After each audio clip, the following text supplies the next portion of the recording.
In the final weeks of December, as the year leaned gently toward its close, winter settled over Victorian England with a quiet certainty.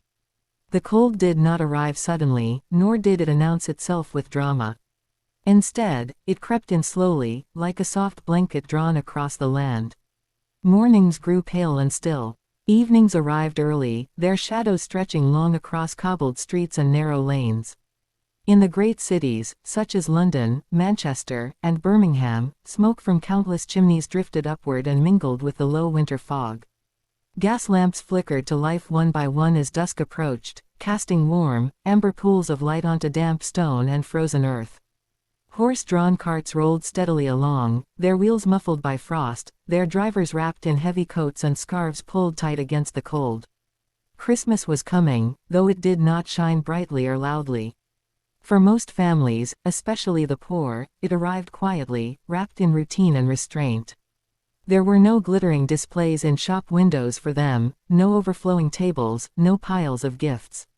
And yet, despite the hardships of daily life, Christmas held a deep and gentle meaning. It was a pause in the year. A moment to rest, if only briefly. For the wealthier families, preparations began early. Homes were cleaned and aired. Evergreen branches, holly, ivy, and mistletoe, were gathered and brought indoors, their deep green leaves and bright red berries adding warmth to otherwise dim rooms.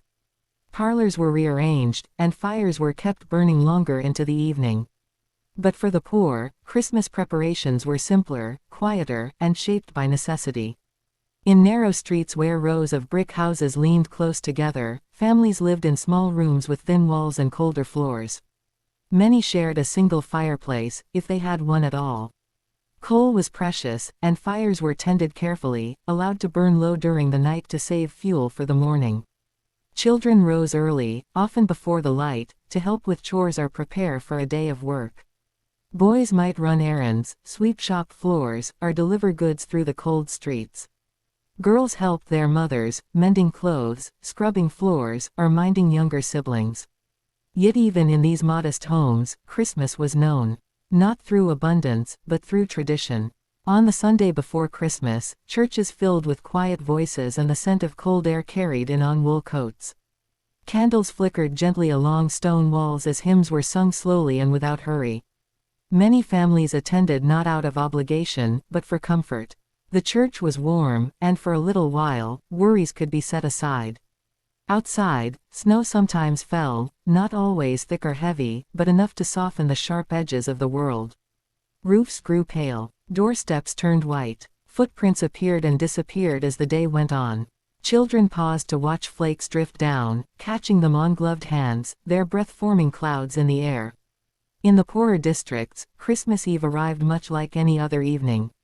Supper was simple: bread, perhaps a little cheese, or a thin broth warmed over the fire.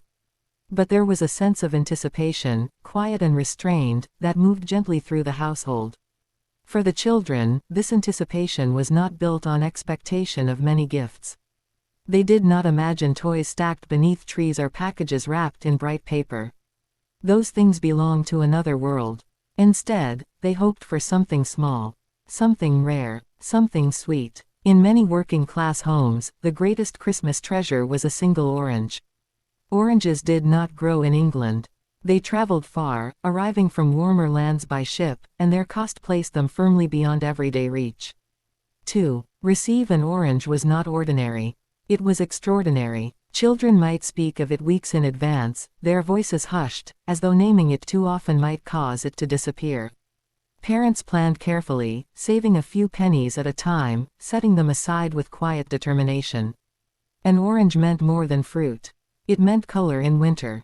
Warmth from the sun. A scent that filled the room and lingered on small hands long after the peel was gone. On Christmas Eve, children often went to bed early, wrapped in blankets that smelled faintly of smoke and soap. The night was long, and the cold pressed gently against the window panes. Somewhere in the distance, a church bell might ring, marking the hour. Sleep came slowly, but it came. Morning arrived quietly. Christmas Day did not burst into the room. It entered softly, with pale light filtering through frost-laced windows. The city was still. Many shops were closed. Work paused, if only for one day. Children woke to the familiar room, unchanged in appearance but different in feeling. There was a hush in the air, a sense that this day mattered. Stockings, if they existed at all, were small and modest. They might contain a piece of fruit, a handful of nuts, or a simple handmade toy.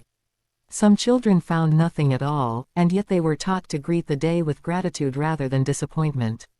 In one small home, tucked along a narrow street, a young boy sat up slowly on his bed.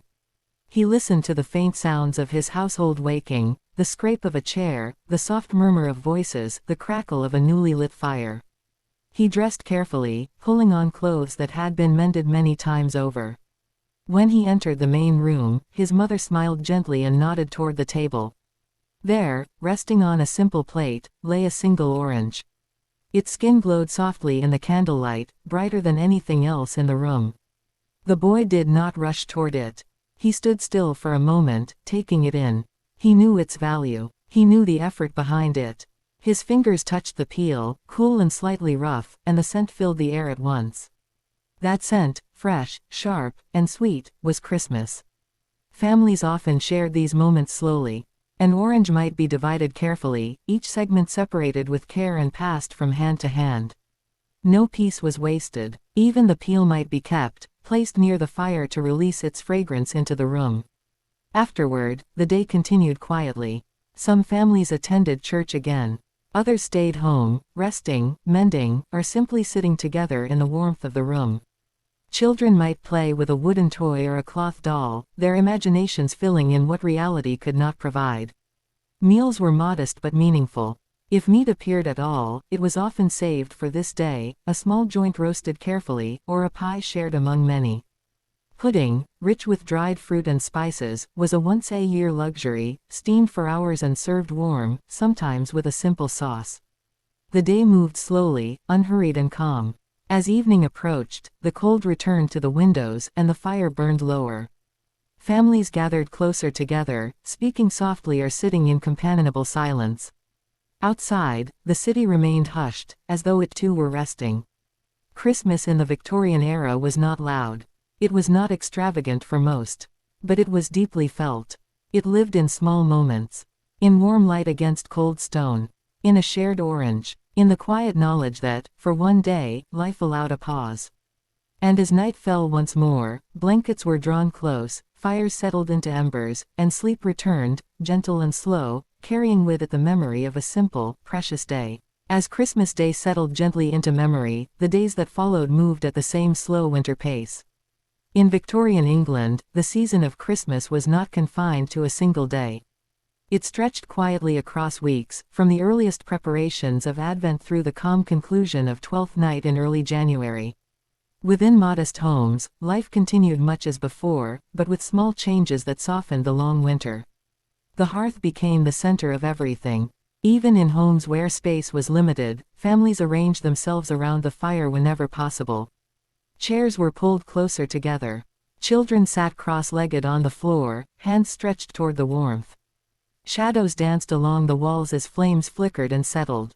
Firelight had a way of slowing time. In these moments, stories were shared. Not dramatic tales filled with suspense, but gentle recollections of the past. Parents spoke of their own childhoods, of winters that felt colder and days that felt longer. Grandparents, if they lived nearby, might visit and sit quietly, offering small observations or nodding thoughtfully as the fire crackled. For children, these evenings were comforting. The outside world, with its chill winds and hard labor, faded temporarily into the background. Inside, the air was warmer, the voices familiar, and the rhythm of life predictable. Christmas decorations in poor households were simple and often handmade. Holly branches might be gathered from nearby hedges or purchased cheaply from street sellers. Ivy was woven around door frames. Sometimes a single sprig of mistletoe was hung carefully from the ceiling, its presence more symbolic than celebratory. Candles were used sparingly. They were precious and burned only when needed. But during Christmas, an extra candle might be lit in the evening, its soft glow making the room feel brighter and more welcoming. There was no Christmas tree in most working-class homes, at least not until later in the Victorian era when the tradition began to spread more widely. Even then, it remained a luxury. When trees did appear, they were small, perhaps a simple branch placed in a pot rather than a full evergreen. Decorations, when present, were crafted by hand. Paper chains cut carefully and threaded together. Simple ornaments shaped from scraps of cloth or wood. A ribbon saved from a previous year and reused once again. Children took pride in these decorations, even if they were uneven or plain. They represented effort, care, and togetherness. During the days following Christmas, many adults returned to work quickly. For the poor, rest could not last long. Factories reopened. Workshops resumed their steady hum. Street vendors returned to their corners, their breath visible in the cold air as they called out their wares. Children, too, often returned to their duties. Some attended school if they were fortunate enough to be enrolled. Others worked alongside their parents or took on small jobs of their own. Yet the feeling of Christmas lingered. Songs were hummed quietly while working. The scent of citrus might still cling faintly to a coat or scarf. The memory of a warm meal stayed close, offering comfort during colder hours. In the evenings, families continued to gather around the hearth. The pace of life remained unhurried once the day's labor was done. There was little entertainment beyond conversation, simple games, or quiet reflection. One popular pastime was storytelling, especially stories tied to the season. These were not told to thrill or frighten, but to soothe and occupy the long winter nights. Tales of snowy villages, kind strangers, or small miracles were passed from voice to voice. Sometimes, these stories carried lessons. Other times, they were simply meant to pass the time gently, allowing listeners to relax and drift closer to sleep. In some neighborhoods, groups of singers moved quietly through the streets in the evenings. Christmas carolers, often children or church groups, walked from door to door, singing familiar hymns. Their voices carried softly through the cold air, echoing faintly off brick walls and closed shutters. Families paused to listen. A door might open briefly. A candle's light would spill into the street. A penny or a small piece of food might be offered in thanks. Then the door would close again, and the singers would move on, their voices fading slowly into the distance. These moments added warmth to the season, even for those who had little to spare. Not all families experienced Christmas in the same way. For those living in extreme poverty, or for children in workhouses, the season could feel much like any other. Workhouses were strict places, governed by rules and routines designed to discourage dependency. Christmas meals in workhouses were sometimes slightly improved, offering a bit of meat or pudding, but the overall environment remained rigid and controlled. Silence was often required. Personal celebration was discouraged. And yet, even in these places, Christmas was known. A child might receive a small piece of fruit. A hymn might be sung. A brief moment of kindness, a smile, a softer tone of voice, might appear where none usually existed. These small changes mattered. For families living just outside the workhouse system, the fear of poverty was always close. Christmas did not erase that fear, but it softened it. The season reminded people of shared humanity, of community, and of the importance of small mercies. The days grew shorter still as the year drew toward its end. Sunlight faded early, and evenings seemed to stretch endlessly. Lamps were lit. Curtains were drawn. The world outside became quiet and dark. Inside, however, life continued in gentle patterns. Mothers mended clothing by firelight, their hands moving steadily as they repaired hems and patched knees. Fathers rested after long days of labor, their boots set aside, their shoulders easing as they leaned back in their chairs. Children played quietly or listened as adults spoke. There was comfort in repetition. Christmas, in the Victorian era, was not about escape from reality. It was about endurance. It offered a reminder that warmth could exist even in hardship, that kindness could be found in small gestures, and that joy did not require abundance. As the season progressed, the excitement of Christmas Day faded, replaced by a calmer, more reflective mood. This was not a time of regret, but of settling. Of returning gently to routine while carrying the season's quiet lessons forward. The orange peel, now dried, might still rest near the hearth, releasing a faint scent when warmed by the fire. A ribbon might remain tied above the mantel, its color slightly faded but still present. These were not decorations meant to impress.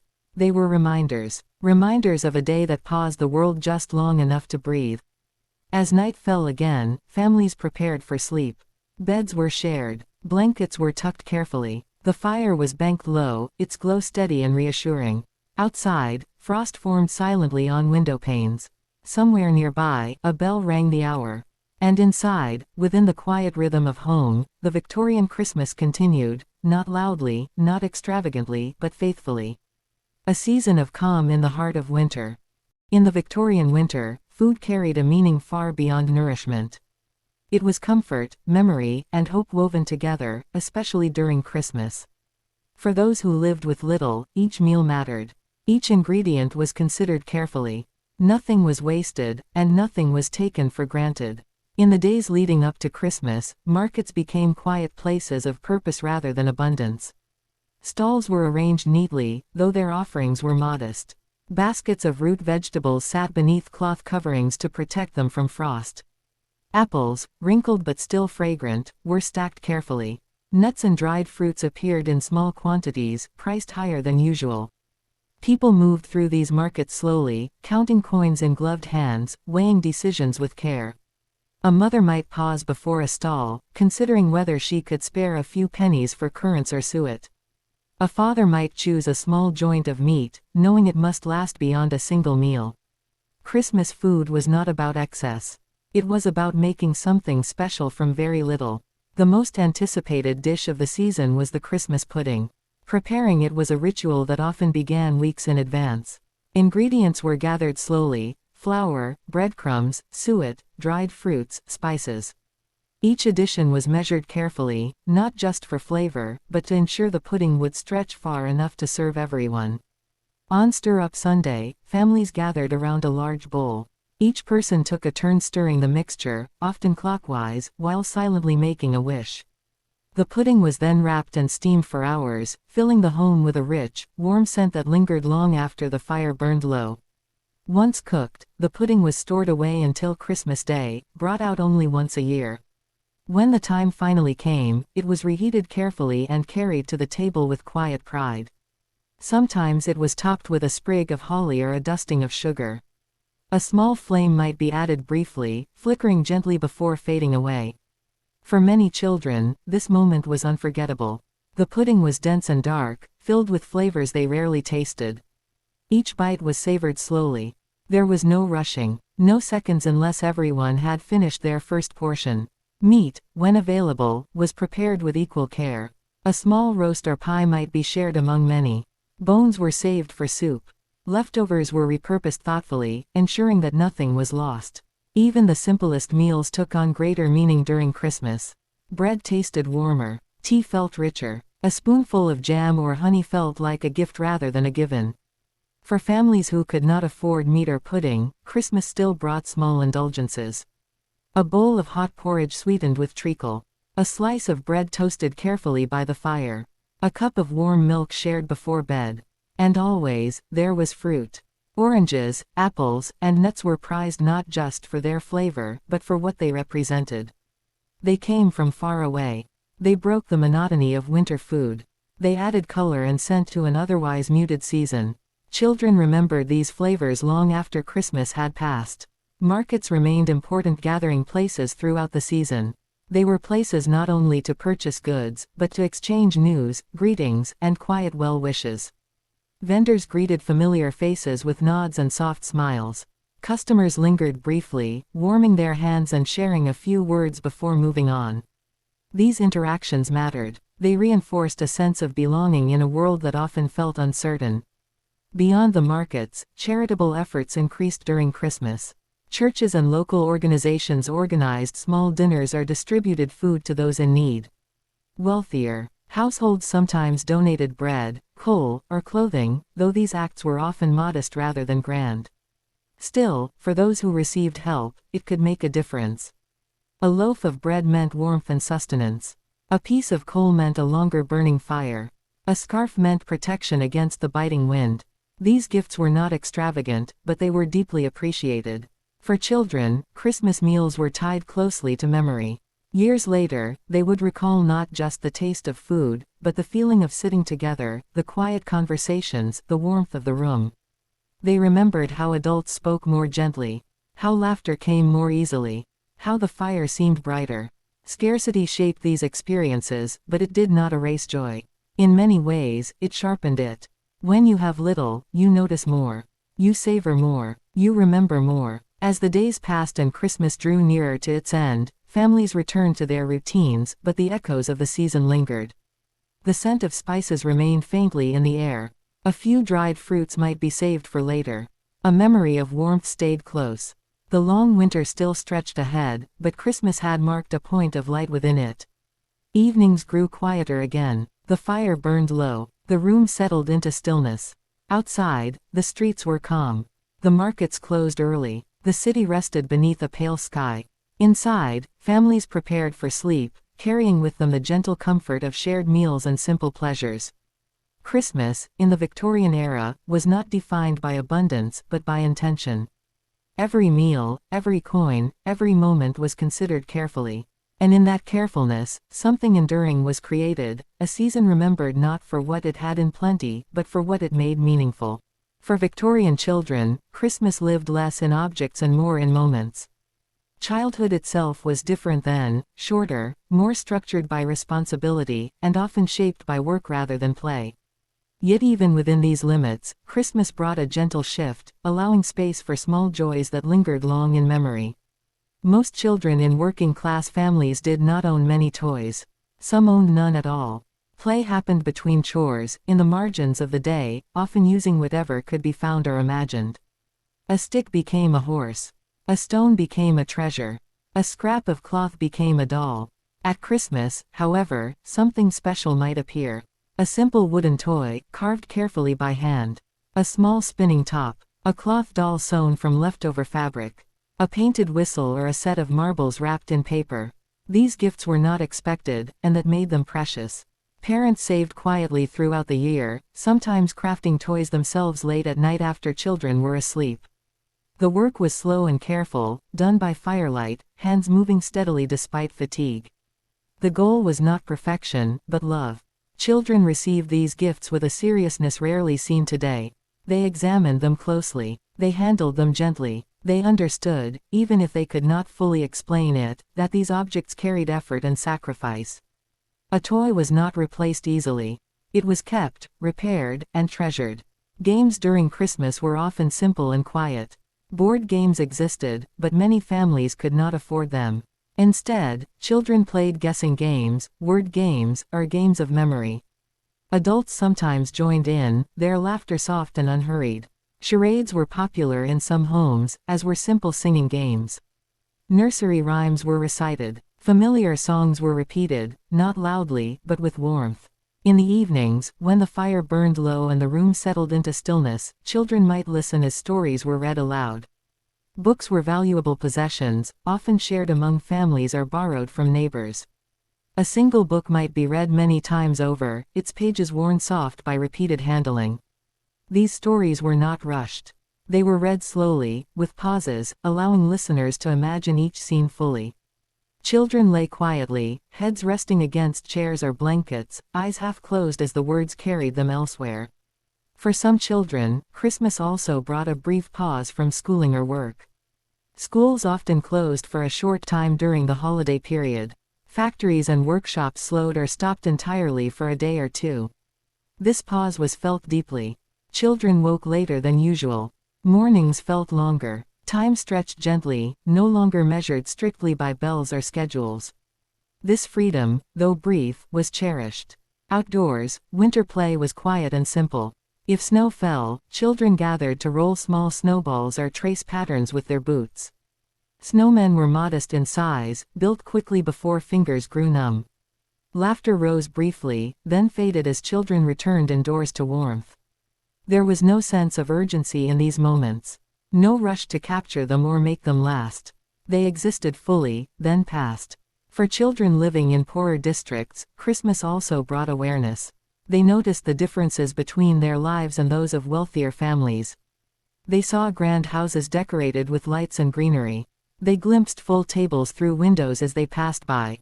These sights could stir curiosity, sometimes longing, but they did not always lead to bitterness. Many children accepted their circumstances as normal. They measured happiness not by comparison, but by what they knew. A warm fire, a kind word, a shared orange, a quiet evening, these were enough. In workhouses and institutions, childhood was more restrained. Toys were rare, play was limited, yet even there, Christmas softened the rules slightly. A small gift might be distributed. A hymn might be sung together.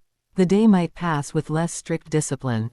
For some children, this was the only sign that Christmas had arrived. And they remembered it. As years passed and childhood faded into memory, many adults recalled Victorian Christmases not with sadness, but with tenderness. They remembered the way the world slowed. The way adults seemed gentler. The way the firelight flickered against familiar walls. They remembered the feeling of being safe, even if only for a short while. As evening returned once more, children prepared for sleep. Toys were set aside carefully. Shoes were placed neatly near the hearth. Blankets were pulled close. Outside, the winter night deepened. Inside, the household settled into quiet. Christmas had given what it could, not abundance, but comfort. Not luxury, but presence. And for children growing up in the Victorian era, that presence shaped their understanding of the season for the rest of their lives. As the days after Christmas drifted onward, the season began to soften and fade, not abruptly, but gently, as all things seemed to do in the Victorian winter. The excitement of Christmas Day had long settled into memory, replaced by a calm continuation of ordinary life. Yet something of Christmas remained. In homes across England, small traces lingered quietly. A sprig of holly still hung above a doorway, its leaves curling slightly as they dried. A ribbon rested on the mantel, its color muted but familiar.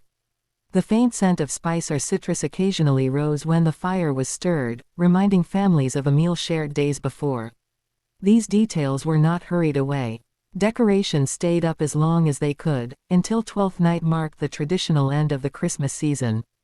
Only then were greens taken down, carefully and without ceremony, as though the season were being gently put to rest rather than dismissed. Life resumed its steady rhythm. Work returned in full. Children rose early once more. Streets filled with familiar sounds, the roll of carts, the call of vendors, the steady footsteps of people moving through the cold. Winter remained firm in its place, and the months ahead promised little relief. And yet, the memory of Christmas lingered quietly within people. For adults, it offered reassurance. It reminded them that even in hardship, moments of warmth were possible. That even when resources were scarce, care and intention could shape something meaningful. For children, Christmas became a touchstone of memory. As they grew older, they remembered not what they lacked, but what they had felt. The glow of candlelight, the comfort of sitting close together, the sweetness of fruit tasted only once a year. Years later, when those children became parents themselves, they carried these memories forward. They repeated the rituals they had known, simple meals, handmade gifts, quiet evenings by the fire. In this way, Victorian Christmas traditions passed gently from one generation to the next. Christmas was not about spectacle. It was about continuity. It connected past and present. It reminded families of who they were, where they had been, and what mattered most. In a world that often demanded endurance, Christmas offered reflection. It encouraged people to pause, to gather, and to acknowledge one another with kindness. Even if only for a short time. As the final days of the season arrived, nights grew longer once more. Fires burned low. Lamps were extinguished earlier. Sleep returned to its familiar place as the household settled into routine. Outside, frost traced delicate patterns on windows. Inside, blankets were pulled close, and breathing slowed. Christmas passed quietly, as it always had. But it left behind something enduring. A sense of warmth that did not depend on abundance. A memory of light in the darkest time of year. A reminder that even the smallest gift, a shared meal, a simple toy, a single orange, could hold deep meaning. And so, as the Victorian winter continued on its steady course, families carried Christmas with them, not as a day marked on the calendar, but as a feeling tucked gently into memory. A calm presence, a soft glow, a season that whispered rather than shouted. And in that whisper, generations found comfort.